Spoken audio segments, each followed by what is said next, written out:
Hello everyone, and welcome to my basic description of how to perform an artificial swarm. I was shown how to do this using this very easy model by a lovely lady at my local beekeeping association, so I've borrowed it to hopefully show you guys, and I hope it helps you out.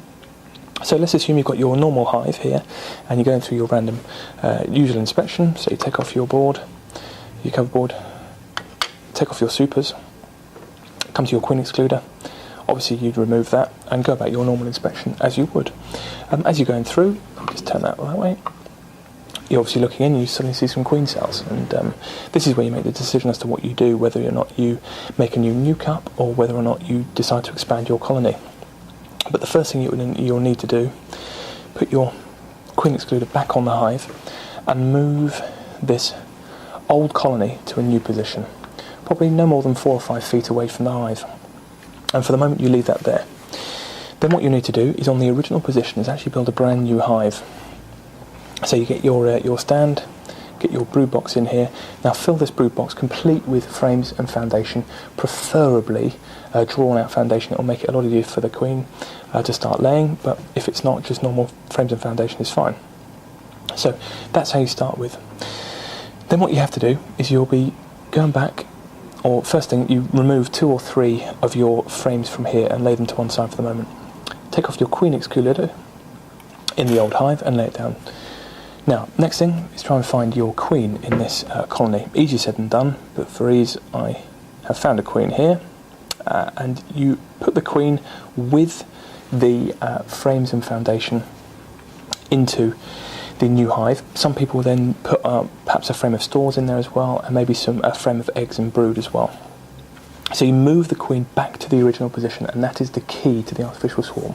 The queen stays where she was originally, in the same, a different hive, but in the same position.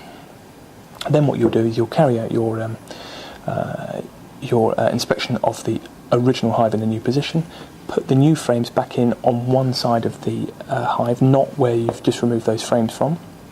Now, some people decide to get rid of the queen cells and leave maybe 1 or 2 maximum. Other people just let the bees get on with it. That's up to you and yourself. Then what you would do is you would put your queen excluder back on, and some people either put the supers back on this one, or perhaps if they are a little bit lacking in feed, they'll put a feeder on here as well. So you put your crown board on, you put your feeder, and you'll close this hive up. And that hive is then left to do their work. Then you come to the new hive on the original position. You've now got your queen in here with the empty frames and foundation.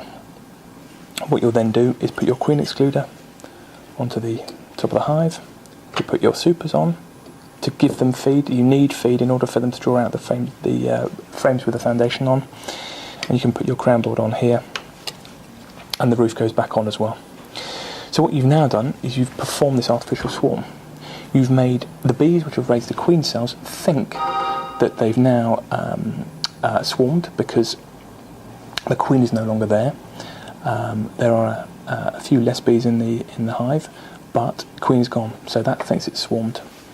Also, the queen, in theory, has presented itself with a new position in this new hive, where it's got very few frames, very few drawn out foundation, and hence the bees in here think it's swarmed. So both hives now think they have swarmed, and they'll go about their business. These guys raising a new queen, these guys drawing out foundation and trying to get the old queen to start laying quickly. So ostensibly that's what's happened. The purpose of moving the bees to one side is that all the old flying bees will fly out of this colony, which has got a lot of bees in at the moment, will fly out of this colony and go into the new hive in the old position.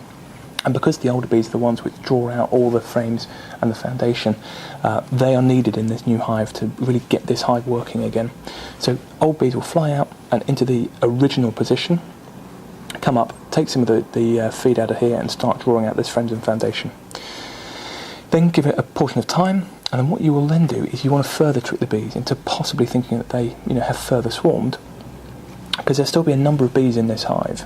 A lot of the old brood will be starting to hatch out, and so once that is done, you then pick up this hive and you move it to the other side of the new hive in the original position. And what happens then is these bees the newer bees, which will be flying out, will want to return to this position. However, there's no hive there, so what they will do naturally is they'll fly back into the old hive, or the new hive in a new position. Sorry, new hive in an original position. And what that will then further do is it will further keep the balance of the bees in both hives. So big hive in here is starting to reduce in number, which is further indication that these probably won't swarm because their numbers are reducing. But there's a lot of brood in here. And by the time this is all happening, you're hoping that the queen cells would have hatched. A new queen would be out and she'll be starting to lay in here anyway. So whatever's flying out of here and into here will be matched by brood hatching out anyway from that new queen.